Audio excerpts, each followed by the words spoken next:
I was really looking forward to A Fairly Odd Summer. I really love The Fairly Odd Parents. With the live action films that I've seen, I really enjoyed them.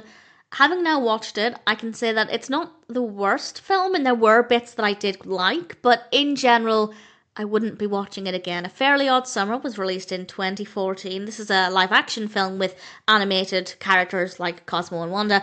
It's directed by Savage Steve Holland. It's written by Butch Hartman and Savage Steve Holland, with a cast including Drake Bell, David Lewis, Daniella Monet, Ella Anderson, and various others. And of course, we have a voice cast including Susanne Blakesley, Daran Norris, Tara Strong, Eric Boza, Rena Sood, and various others. Timmy Turner, a grown-up in this film, well, certainly an older individual. I don't know if we could say he's completely grown up, but he's definitely older than the cartoon character. He goes off to Hawaii, where, of course, an adventure unfolds. There's a bit more to it than that, but honestly, as a narrative, I didn't really care for it. I didn't think it was interesting.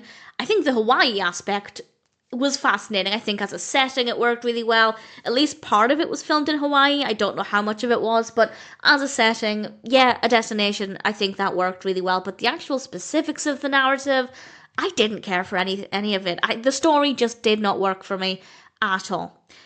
It's not necessarily that it's badly written, by which I mean the pacing is okay. Everything, I guess, makes sense within the context of the film. So if you do like the narrative, I could maybe understand, but it didn't appeal to me at all. I wasn't invested in anything that was happening. And unfortunately, I didn't love this version of Timmy Turner. I actually kind of found him to be a little bit annoying. I don't remember feeling that way about the other live action Fairly Odd Parents films. I could be wrong, that's maybe how I felt, but certainly going into it, I wasn't expecting to feel that way.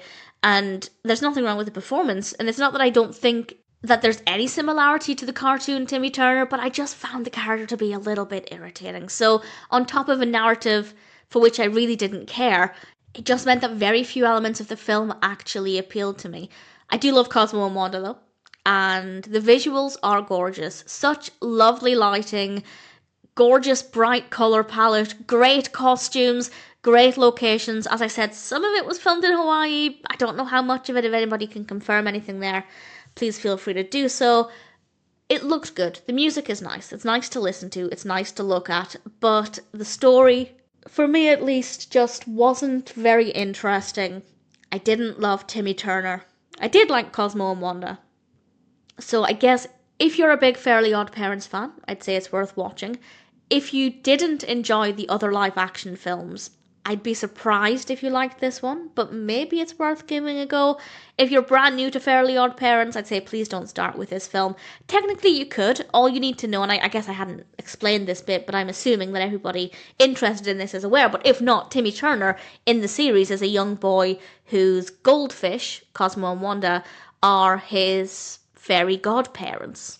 And they can grant him wishes, and of course the wishes often come with fun and adventure and mishaps, and we have similar things here. That's all you basically need to know. It's about a boy with magical goldfish. You could watch it, you could follow it, but I wouldn't recommend starting with this one. I'd definitely recommend starting with the TV show. But if you choose to watch it, either as a new or existing Fairly Odd Parents fan, I'd love to know what you think of it. I didn't hate the time I spent watching it, but I certainly wouldn't be watching it again.